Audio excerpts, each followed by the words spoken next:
have an exciting NBA offseason ahead of us, and the headliners coming out of it are Bradley Beal opting out in Washington and potentially Kyrie Irving opting out of Brooklyn, meaning that we have two dynamic shooting guards on the open market for anyone to pick up, keeping in mind cap situations and how that works, because we know the NBA works a little bit different between the hard cap, the soft cap, sign and trade situations, salary matching. So there is some restrictions here. It's not just open season to go pick up Kyrie Irving and Bradley Beal, but that makes me wonder if you are a team that you feel you're on the cusp of winning an NBA championship. You feel like you're in the elite of the league, just need that one extra player to push you over the top. Are you prioritizing going after Bradley Beal or Kyrie Irving? This is interesting because I will argue case by case basis on this one. So instinctively, if we're just going to blanket statement it, Kyrie Irving is a better player than Bradley Beal. If you factor in all of the off the court problems, shall we say, with Kyrie Irving or the drama or whatever, Kyrie Irving running his own brand and basically a play for power and all that stuff. Even if you factor all that in, I still would take Kyrie Irving over Bradley Beal, even if I'm not the one who has to do the personal relationship stuff with Kyrie Irving. So put it all together, Kyrie Irving, better player than Bradley Beal. Okay, so from there, what teams specifically need what things? Because I've heard for a while connections of like Bradley Beal to Miami and whatever sign and trade that could be. If I'm Miami, I'd probably rather have Kyrie Irving over Bradley Beal. If I'm like Dallas, I'd take Bradley Beal over Kyrie Irving. If I'm the Clippers, it's Kyrie over Beal. Like, I think situation matters in a lot of these cases. So I'd be really fascinated to see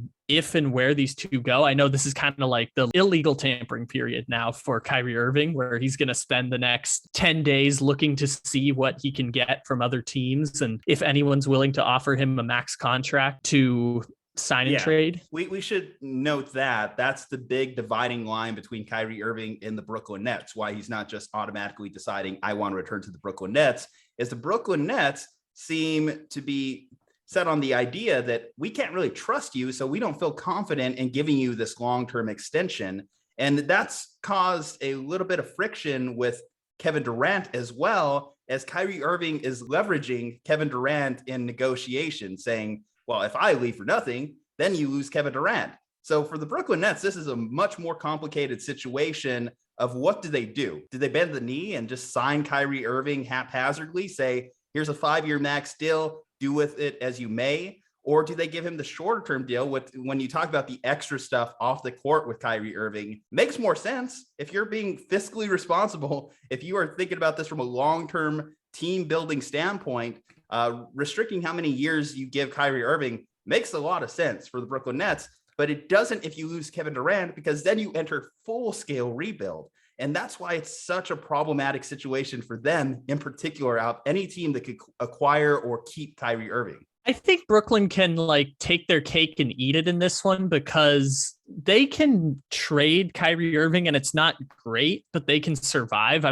Someone was explaining how like the Clippers could swing a sign and trade deal. All depends on what KD does. Yes. If KD can live with Kyrie Irving going elsewhere, or if the sign and trade situation at least gives them back something, because the most popular destination for Kyrie Irving to end up in is the Los Angeles Lakers. Well, if that happens, then what am I getting back if I'm KD? Are you giving back Russell Westbrook? Are you if you're giving back Anthony Davis, maybe that's something I can work with. But if you're giving back Russ, that's a problem. And then it doesn't even work from a salary matching standpoint too. That's another thing that the Lakers have to cope with when they're making these free agent pursuits.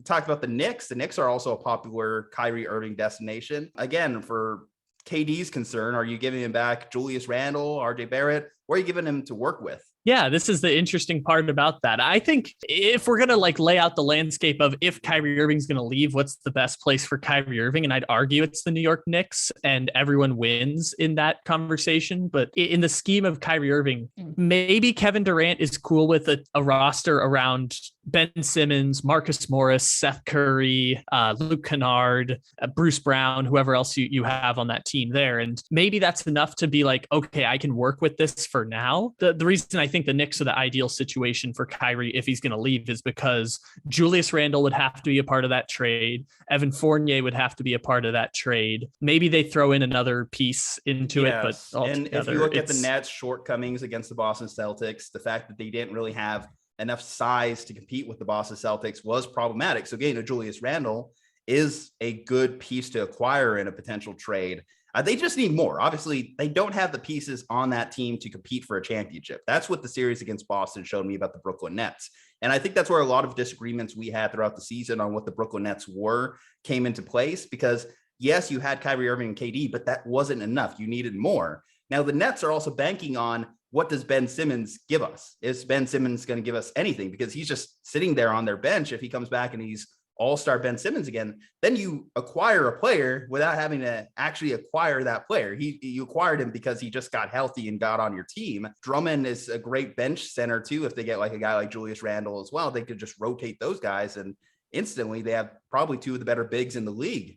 Yeah, and this is the interesting part about it for the Nets standpoint is the best version of the team is with Kyrie Irving. And if that's off the table, and basically what it appears like is the Nets are offering like a 2-year or 3-year fully max contract, because I think most people view Kyrie Irving within the spectrum of he has about 2 or 3 all-star caliber seasons left before he hits 33 years old, and he's had knee issues in the past and things of those sorts. So I think anyone who pays for the 5-year max is paying for the first 2 to 3 seasons and then living with whatever happens after the fact. And maybe someone else will take him, or you can swap bad contracts or whatever it'll end up being. Or maybe best case scenario, Kyrie Irving plays till he's 35 and is a highly productive player. So maybe it works out great for whichever team gets him. I just feel like he's in this camp of what I like to call a small market max, which is if he's going to be the best player on your team and making $40+ million, he needs to go to a team that's like not going to win a playoff series,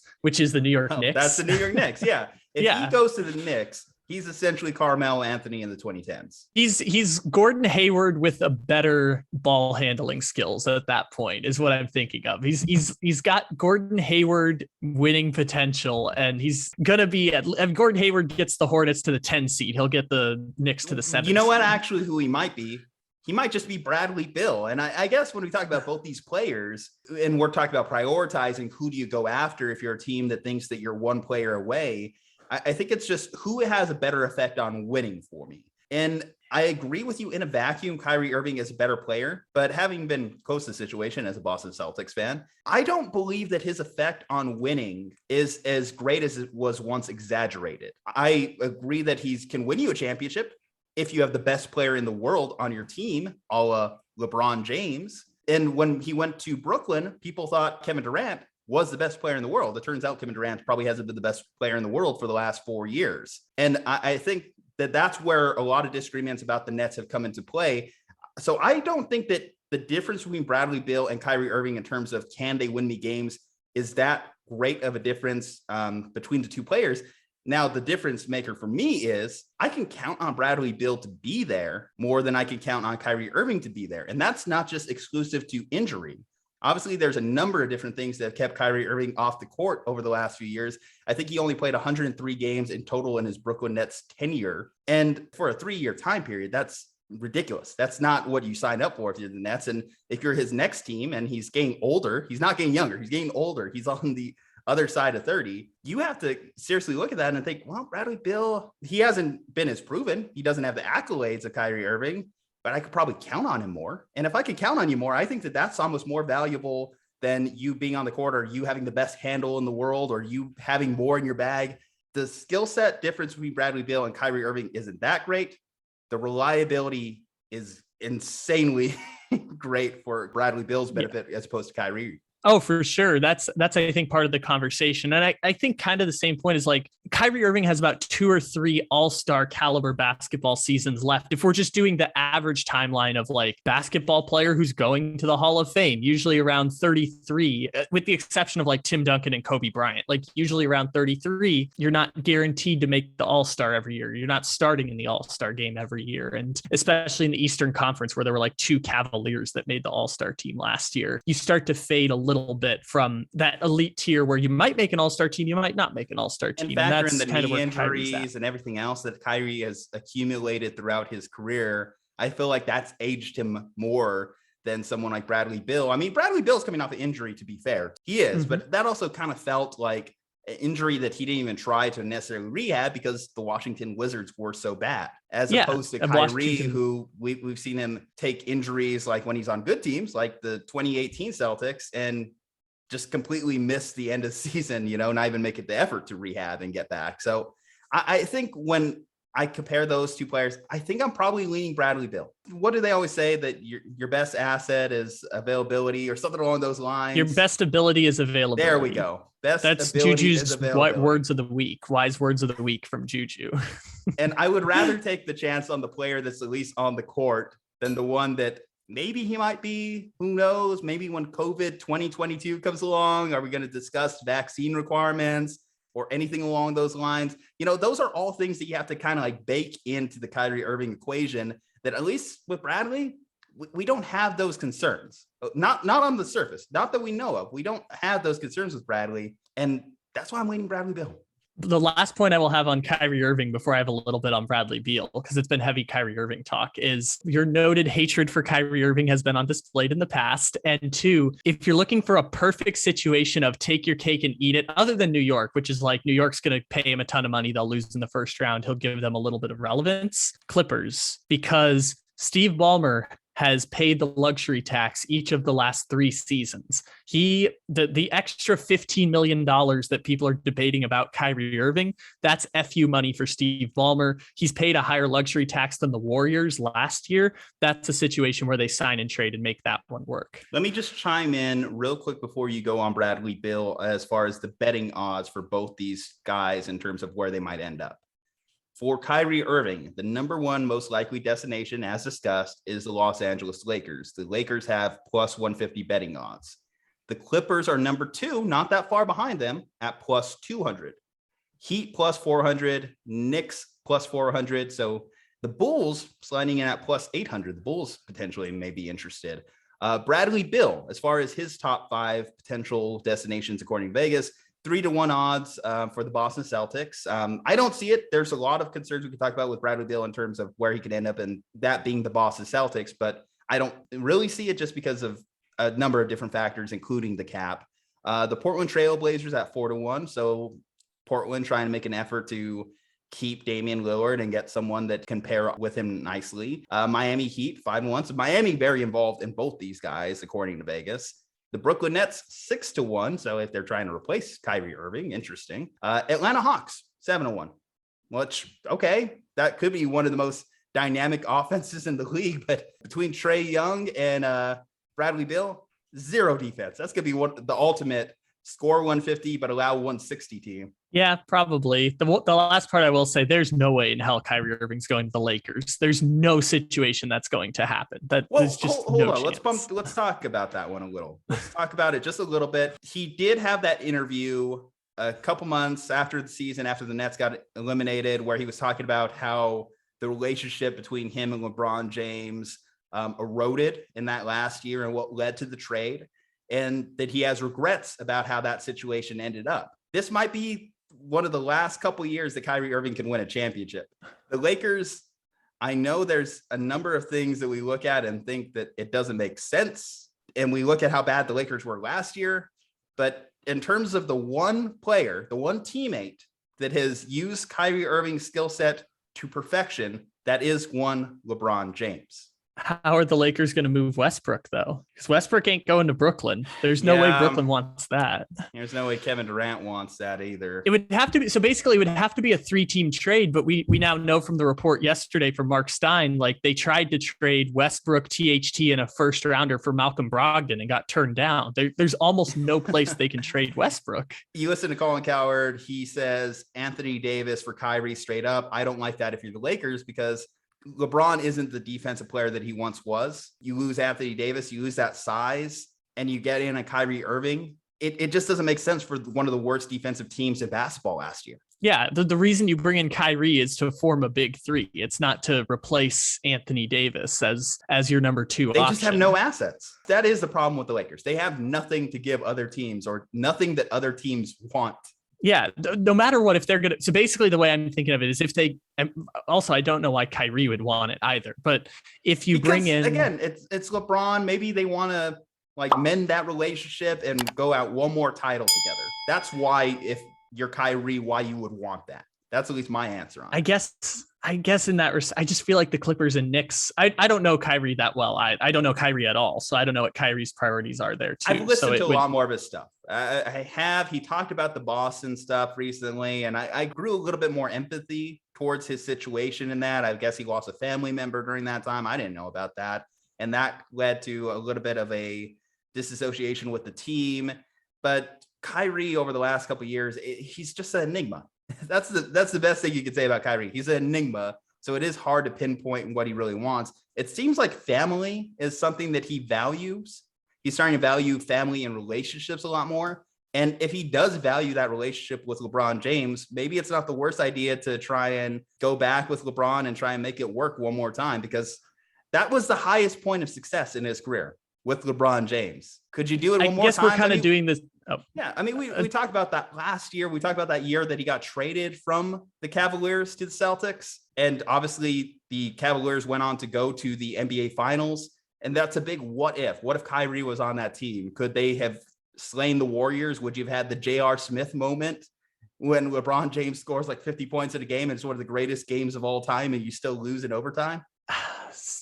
I guess so. I think we're doing the same thing of like, we don't know Kyrie Irving, so we're just doing it from a pure basketball standpoint. Again, the Lakers have to find someone to take Westbrook. And if the Nets say we don't want that, then Lakers might be shit out of luck in trying to make this happen. At this point, the Lakers are in a situation where they just have to think about Westbrook going for peanuts. I've heard about the Hornet decision being talked about. There's a number of bad teams that would just be interested in taking Russell Westbrook's contract as one of those expiring deals type situations more than anything. I feel bad for Russ all this because he's kind of getting jerked around a little bit. But, you know, I mean, he's just not a good basketball fit. We knew he wasn't a good basketball fit. And the Lakers trying to convince us that it was last year was just silly. We sort of knew. I thought it was going to work out, but I was wrong. I thought it was going to be fine and the Lakers are going to win the West, but I was wrong. The point's still like, if you're betting Lakers plus 150, you're throwing money away. That's probably not going to happen. To the Bradley Beal part, like Bradley Beal should go to a place where he's the number 3. That's the first and foremost priority I would say for Bradley Beal is sign with a place where you're the number 3. Maybe Bradley Beal, like that. I don't know what Bradley Beal's priority is. Maybe it's get the bag. Maybe it's playing the end of your career in a place where you could like commute back and forth. I don't know what Bradley Beal wants. Well, that's what he's been criticized for when it was first reported that he was interested in just signing his extension with Washington, because a lot of people view that situation as a situation where you're going nowhere. You're going nowhere quick with Washington. So why would you want to sign there long term? Let's talk a little bit about the most popular destination for Bradley Beal, the Boston Celtics. And I mentioned the number of factors why that doesn't make sense. If the Boston Celtics were to do it, let's say he opts out, becomes a free agent, then that enacts the hard cap. And Boston is already at that hard cap. So they literally cannot afford to sign a max player like Bradley Beal unless they just offload a bunch of contracts. Well, there is one contract they can move pretty easily. It's Al Horford would be the easiest one they can move. But then you have to start to question that from a team continuity standpoint. Well, I do think that we can say Bradley Beal is a better player than Al Horford. You lose that size, you lose that versatile big. He's going to be a plus offensively, but that will hurt the makeup of your team. The most logical thing would be if you were to say, change Marcus Smart for Bradley Beal from a team building standpoint, but that's going to require like a sign and trade with the Washington Wizards. And from that point, if they do that, then you'll have your big 3 of Jason Tatum, Jaylen Brown, and Bradley Beal. And then you have a bunch of veteran minimum guys, which if you look at the Los Angeles Lakers, that's not necessarily the most ideal thing. And obviously we saw in the finals, while I do think it was impressive the Celtics made it to the finals, Jason Tatum and Jaylen Brown still have some development to go to prove that they can be part of a big 3 like that, where you have 0 depth behind you and you have to rely on 3 core players to generate all the offense for your team. Okay, so in the meantime here, I tried to mock a way that Washington and Boston could negotiate a sign and trade. So, because there was no direct way to do it, I just assumed Bradley Beal's contract was going to be about $40 million. And I added $40 million worth of Wizards into this trade to try and make it work. So it's not perfect, but I try to figure out what would Boston have to work to make it happen. So first of all, Al Horford's getting traded no matter what. That's part of that deal. Derek White also probably gets traded because he's making like $15 million over the next few seasons. They have to add one more player into the mix. So it's kind of like if I'm Washington, I'm asking for like a Robert Williams. See, I don't think Washington's going to get that. There is one person in there, if it's not Robert Williams, to make the money work, Daniel Tice would match, which Brad Stevens obviously doesn't want to part with Daniel Tice because he loves him so much more than any player that's existed on that team. It's fine. Ime Udoka parted with him mid-playoffs. Ime Udoka said, you are on the bench for the remainder of this postseason. So the head coach decided, sorry, Daniel Tice, you're no longer a part of this team at some point during the year. So it's probably Daniel Tice there. Maybe they have to throw in a draft pick too to make it work. But basically what it looks like is Al Horford, Derek White, and Daniel Tice would be enough to make the money work. The problem for the Celtics is their depth gets so thin at that point if you do make that trade. Because then you're talking about, okay, so you got your starting five, right? Bradley Beal, Marcus Smart, Tatum, Brown, at center, Robert Williams. Okay, starting five, fine. That's a great starting five, actually. Then we talk about bench. Okay, so no Derek White, no Al Horford, no Daniel Tice. Okay, Grant's coming off. Peyton Pritchard's coming off. Aaron Nesmith. You know, it gets fine. You could sign someone, maybe. Yeah, but anyone you're signing is basically a cup of coffee away from playing in Europe.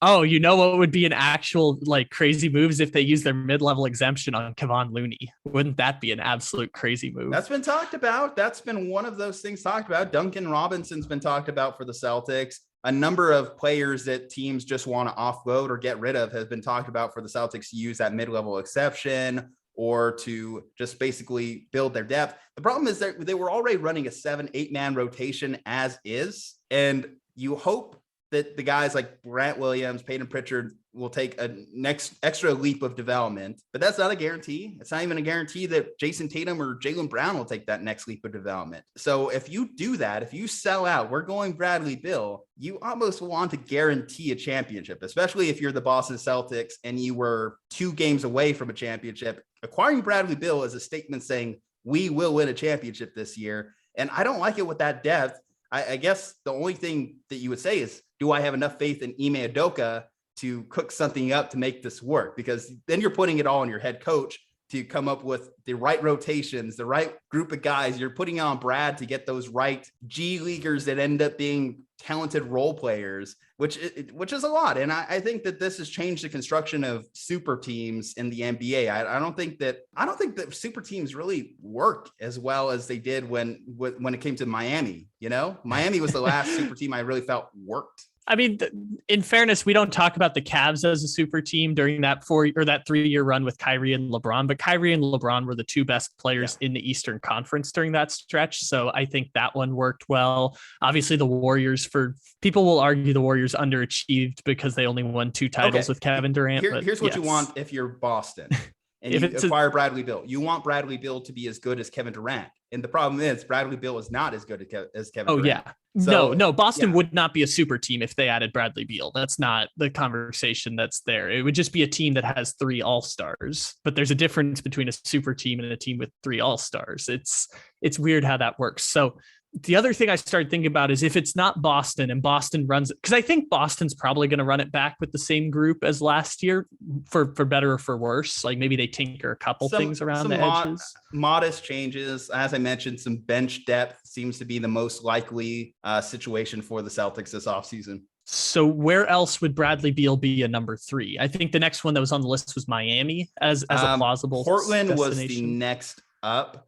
And Portland, that just seems like a move to appease your current star, as obviously they traded a lot of people last year. I mean, obviously they're hoping for development among their younger guys. They can turn that around real quick, though. If they get Bradley Beal, they have the cap to basically sign him, and then they have the 8th pick in the draft. But you're hoping that Dame is still that same guy, though. That is one thing, though. You're hoping that Dame is still that same guy. And we saw that he regressed last year. Before he got hurt, he was actually having a pretty below average season. Oh, absolutely. Yeah. And they would not, adding Bradley Beal doesn't make them a championship contender. It makes them the 2016 Wizards. It makes them a team that's good enough to make the playoffs in the West and maybe with the best circumstances win a playoff series. That would be Bradley Beal wants to play with would Dame. be interesting. I mean, the Heat, when you look at the Celtics series, when you look at the Eastern Conference Finals, they just didn't have anyone that could hit a basket when it mattered.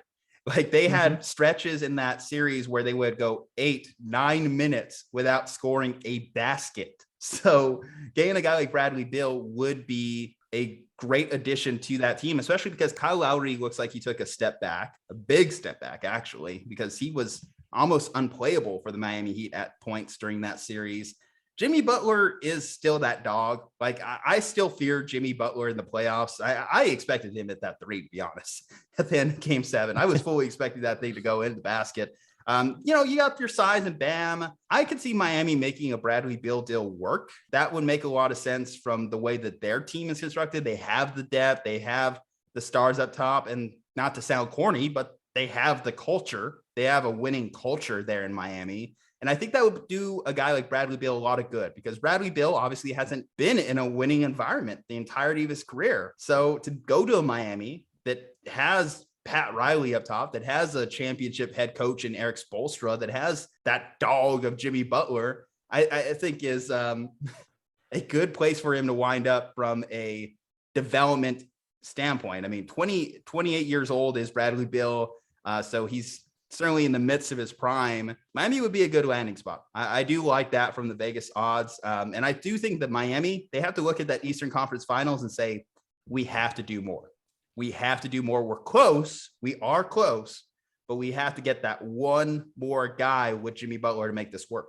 And Miami has a really easy way to make the trade happen because Kyle Lowry and Duncan Robinson can match the money. Now, maybe they have to add Tyler Hero. Maybe it's the 27 pick in this year's draft plus a future first or something to make it worth the Wizards' time. But they do have the money that makes that work. And Bradley Beal's probably the number 3 on Miami. So yeah, I think that one makes a lot of sense. There's a lot of places where Bradley Beal can be a number 2, like Portland, like Dallas. I will still throw out Denver, swap Michael Porter Jr. for Bradley Beal and get this show on the road. But that one's probably not going to happen at this point. So there's lots of interesting places there. And again, if it's Kyrie Irving, if it's the Clippers, he's good as a number 3, but he's probably better as your number 2 or your number 1 if you're going to pay him that level of money.